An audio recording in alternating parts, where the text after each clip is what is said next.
पिछले 2 सप्ताह से चल रहा पालिका सफाई कर्मियों का धरना प्रदर्शन अब उग्र रूप लेता हुआ दिखाई दे रहा है। सफाई मजदूर संघ ने मांगे न माने जाने की दशा में आत्मदाह तक की धमकी दे डाली है। सफाई कर्मियों का आरोप है कि शासन द्वारा उन्हें 15,000 मासिक मानदेय निर्धारित है, जबकि उन्हें सिर्फ 5,000 मासिक का भुगतान किया जाता है। छतरपुर शहर में बीती रात एक के बाद एक कर 3 दुकानों के ताले टूटने की घटना ने पुलिस की नींद उड़ा दी है। चोरी की ये वारदात दुकान में लगे सीसीटीवी कैमरे में कैद हो गई, जिसमें चोर बाबा रामदेव की पतंजलि शॉप में घुसकर 50,000 की चोरी करने में कामयाब हुए हैं, जबकि महल रोड इलाके में 2 और दुकानों के ताले चटकाने में चोर कामयाब हुए, जिसमें शहर वासियों में टीआई के खिलाफ आक्रोश व्याप्त है।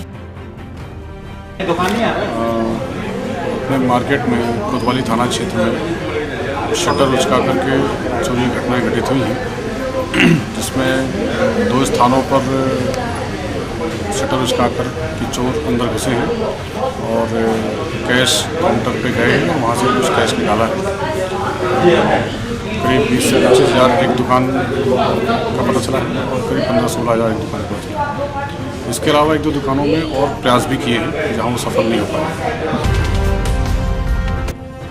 खबर मुंबई के किंग सर्कल इलाके से है, जहां रियान इंटरनेशनल स्कूल की तरफ से आयोजित मुंबई इंटरनेशनल चिल्ड्रन फेस्टिवल में बॉलीवुड के सितारे बच्चों के साथ जब मंच पर नजर आए तो मानो नन्हे कलाकारों के खुशी का कोई ठिकाना नहीं था। देश विदेश से आए 10,000 छात्रों की कला को देखकर दिग्गज कलाकार भी दंग रह गए। बेहतरीन तरीके से उन्होंने अपने आप को पेश किया और आज की यूथ के बारे में हमें गर्व होता है देखकर कि 60% हिंदुस्तान की आबादी 25 ईयर्स के नीचे है और उनमें से ये बच्चे उसे और आगे बढ़ाएंगे और हमें जितना आज गर्व हुआ है ऐसा ही होता रहे, मेरी उम्मीद है।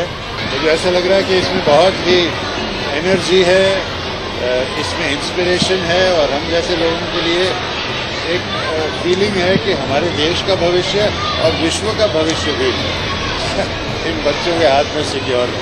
All the best, very good, बहुत इंस्पायरिंग है।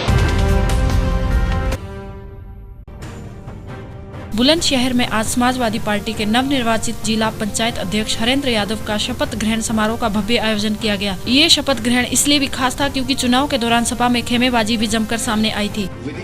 सच्ची श्रद्धा एवं निष्ठा श्रद्धापूर्वक निर्वहन करूंगा, पब्लिक करूंगी। मेरठ के रेड लाइट एरिया में आज पुलिस और एक एनजीओ ने संयुक्त रूप से छापेमारी की कार्रवाई की। पुलिस को सूचना मिली थी कि नेपाल की कुछ लड़कियों से जबरन देह व्यापार कराया जा रहा है, जिन लड़कियों की तलाश में पुलिस ने यहाँ छापेमारी करवाई। ये दिल्ली का एक रेस्क्यू फाउंडेशन है, उन्होंने सूचना दी थी कि यहाँ पे ब्रह्मपुरी में इस जगह पर कुछ लड़कियाँ जो हैं वो उन लड़कियों को रखा गया है और अवैध व्यापार किया जा रहा है, तो उन्हीं की सूचना पर छापा मारा गया, जिसमें से एक लड़की बरामद हुई है और उसकी संचालिका पकड़ी गई है और मुकदमा लिखा जा रहा है। बुलंदशहर की हाइडिल कॉलोनी में स्थित विद्युत ऑफिस में आज सुबह अचानक आग लग गई, जिसकी सूचना चौकीदार ने अपने अधिकारियों को दी। आग लगने के कारणों का पता नहीं लग सका। आग लगने से लाखों रुपए की डिटेल की फाइलें खाक हो गई। बताया जा रहा है कि इन फाइलों में नलकूप के 1968 से 2015 तक के बिल थे। जो आग लगी है इसका प्रथम दृष्टया कारण शॉर्ट सर्किट का होना है और ये लगभग 5 बजे के आसपास लगी है। गार्ड ने इसको 5 बजे के आसपास बताया, जो गार्ड यहाँ पे रहता है, और 6-6:30 बजे तक जो है ना आग को बुझा दिया गया, पूरा काबू पा लिया जो है फायर ब्रिगेड की मदद से। और इसमें जो है एक तो हमारा जो 12 का रिकॉर्ड है वो था, एक हमारे जो औद्योगिक संयोजन है उनका पुराना रिकॉर्ड था और राजस्व संबंधी जो कैश बुक रहती है उसका रिकॉर्ड था। इसके अलावा जो रसीद बुक है हमारी, जो रसीद बुक भरने के बाद में वापस आती है, तो वो रिकॉर्ड रखा हुआ था, पुराना रिकॉर्ड था। ये 68 से जो है ना डिवीज़न बना हुआ, तब से एक ही रिकॉर्ड था वहाँ पे, लगभग जो पिछले 5-6 महीने तक का रखा हुआ था उसमें। मेरठ में आज जिला पंचायत अध्यक्ष पद पर सीमा प्रधान ने पूरे विधि विधान के साथ शपथ ली। इस मौके पर जिला पंचायत के कृषि फार्म हाउस में भव्य कार्यक्रम का आयोजन किया गया। जिलाधिकारी पंकज यादव ने नवनिर्वाचित सीमा प्रधान को जिला पंचायत अध्यक्ष पद की शपथ दिलाई। के प्रति सच्ची श्रद्धा और निष्ठा रखूंगी। महिलाओं के लिए ज्यादा से ज्यादा कार्य किए जाएंगे। महिला होने के नाते महिला ही मेरी प्रथम प्राथमिकता रहेगी। महिलाओं के लिए शिक्षा का है, वहाँ पे गाँवों में कुछ नहीं है, जैसे वहाँ पे शिक्षा के लिए और आयात के लिए जो भी है, जितने भी साधन होंगे वो सारे संपर्क कराए जाएंगे। बुलंदशहर की कोर्ट परिसर में अचानक उस समय भगदड़ मच गई जब परिवार परामर्श केंद्र पर समझौते के लिए आए पति पत्नी में अनबन हो गई। अनबन इतनी बड़ी कि पति ने पत्नी का कोर्ट परिसर में गला घोटकर मारने का प्रयास किया, लेकिन असफल होने पर पति ने पत्नी पर मिर्ची पाउडर का स्प्रे छिड़क दिया, जिससे पत्नी बेहोश हो गई, जिसके चलते पत्नी के परिजनों में विवाद बढ़ गया। विवाद बढ़ता देख कोर्ट परिसर में तैनात पुलिस कर्मियों ने दोनों पक्षों को हिरासत में ले लिया। ये दोनों पक्ष, इनका पति पत्नी का विवाद है, जो परिवार परामर्श केंद्र में ये बुलाए गए थे दोनों पक्ष, वहीं इनका आपस में विवाद हो गया और मारपीट होने लगी। सूचना मिलने पर पुलिस पहुंच गई, दोनों बच्चों को हिरासत में लिया, इनके खिलाफ कार्रवाई की जा रही है। हुंगली में आरामबाग से तारकेश्वर की तरफ जाने वाले मेन रोड पर एक तेज रफ्तार से जा रहे ट्रक ने 5 विद्यार्थियों को कुचला, जिसमें से 2 छात्राओं की घटनास्थल पर ही मौत हो गई। अन्य 3 छात्राएं गंभीर रूप से घायल हुई है। घटना के बाद गुस्साए लोगों ने सड़क अवरोध का धरना प्रदर्शन किया। घटना की सूचना मिलने के बाद मौके पर बड़ी संख्या में पुलिस के जवान पहुंचे एवं स्थिति को नियंत्रण में करते हुए गुस्साए लोगों को शांत करवाया। ছাত্রী পড়তে যাচ্ছিল, গাড়ি অ্যাক্সিডেন্ট হয়েছে, মারা গেছেন 2 জন, আর 2 জনকে আরামবাগে ভর্তি করা হয়েছে। প্রশাসন গাড়ি পাস করছে, আগে ডেটের কোনো পরিষেবা করছেন না। তাহলে এই তো আমাদের গভর্নমেন্টের পরিষেবা। কি হলো এটা? ওনারা যাচ্ছিলেন পড়তে, মানে লরিতে যে মানে ধাক্কা মেরে দিয়ে মানে মারা গেছেন। পাস করতে হচ্ছে। কজন ছিল? 4 জন ছিল, 2 জন মারা গেছে আর 2 জন আছেন।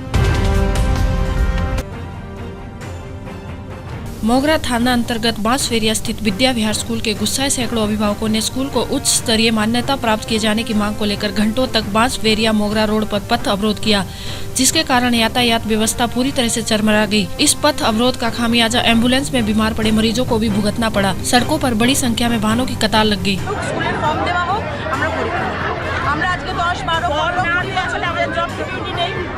আমরা তো বেকার, আমরা যে এত বছর 18 বছর 17 বছর 16 বছর ধরে চাকরি করছি, তাই তো আমরা তো 12 জন বাচ্চাগুলো কোথায় যাবে? এতগুলো বাচ্চা বছরই এই ঝামেলা হচ্ছে। প্রত্যেক বছরই, আগের বছরও তো একই। আগের বছর প্রত্যেক মাসে হচ্ছে, প্রত্যেক মাসে হয়েছে, হবে এরকম করলে। জুটমিল কর্তৃপক্ষ কি বলছে? কোনো কিছু না, ফর্ম একাউন্টে ফর্ম দেওয়া হয়, অনেক কিছু আমাদের একাই ডিমান্ড। गाजियाबाद में दिन दहाड़े पुलिस और बदमाशों के बीच हुए एनकाउंटर में 3 बदमाशों को धर दबोचा गया है। बदमाशों ने बागपत के खरकोदा से 25 लाख रुपए की लूट की थी।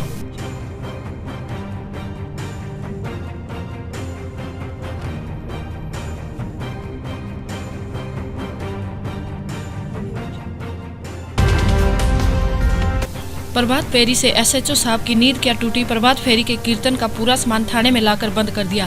इसके बाद सिख लोगों में रोष हुआ और थाने के आगे निशान साहब लगाकर कीर्तन शुरू कर दिया। प्रोटेस्ट बढ़ता देखकर एसीपी साहब ने और एसएचओ साहब ने संगत से माफी मांगी, तब जाकर लोग शांत हुए।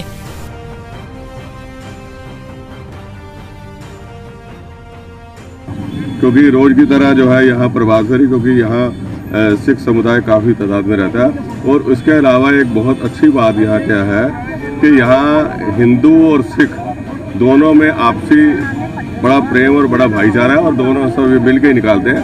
पर एसएचओ साहब को कहीं उनसे अनजाने में गलती कुछ है, उन्होंने उसको रोका, एक बार रोक के दूसरी बार फिर उन्होंने मतलब किया, उनको समझाया भी, लेकिन उनको शायद उनको समझ में नहीं आया। उसके लिए संगत में काफ़ी रोष था। यहाँ सुबह 6 साढ़े 6 बजे से इकट्ठे हुए थे और कीर्तन वगैरह कर चल रहा था, क्योंकि संगत ने हम लोगों को चुन के भेजा। संगत से प्रवानगी ली गई कि भाई जो माफ़ी मांग रहे हैं तो हमारे को भी माफ़ कर देना चाहिए। उनको समझाया और संगत ने जो है खुले दिल से उनको इस बात के लिए, जब एसीपी साहब ने यहाँ बाहर आके माइक पर माफ़ी मांगी तो उन्होंने संगत ने इस बात को माफ़ कर दिया। मऊ जिले के दोहरी घाट थाना अंतर्गत गोठा गांव में उस समय अफरा तफरी का माहौल हो गया, जब गांव के रहने वाले 2 पड़ोसियों में जमीनी विवाद के लिए पहले तो कहासुनी हुई, फिर उसके बाद दोनों तरफ से ईंट पत्थर और लाठियां चली, जिसमें दोनों तरफ से करीब आधा दर्जन लोग घायल हुए।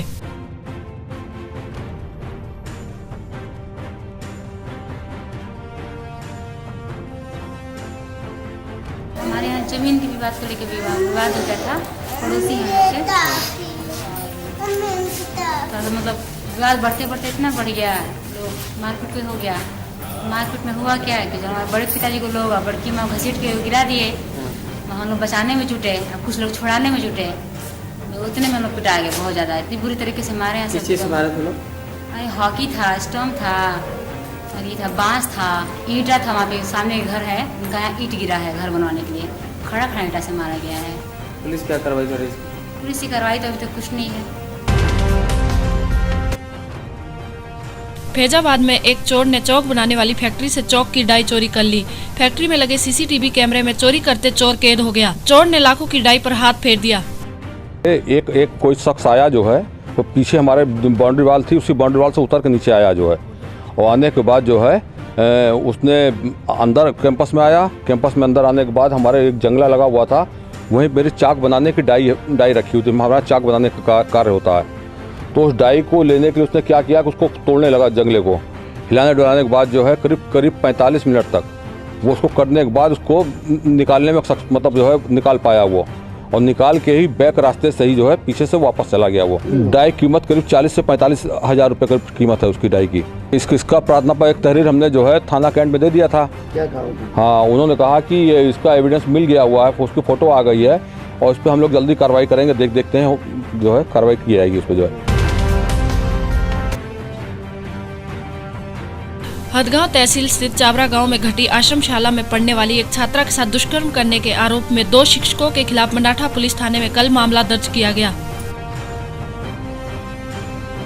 तो ये चाबरा में एक आश्रमशाला है, वहाँ की 12 साल की एक लड़की ने उसी आश्रमशाला के 2 टीचर्स हैं उनके खिलाफ sexual assault complaint amounting to rape, जो नई डेफिनेशन में उसकी कंप्लेंट है, तो अंडर 376 एंड पॉक्सो एक्ट के रेलिवेंट सेक्शन में गुना दाखिल हुआ। हमारी जॉइंट एलसीबी और पुलिस स्टेशन की टीम्स आरोपी के पीछे हैं, जल्द से जल्द उनको अटक किया जाए।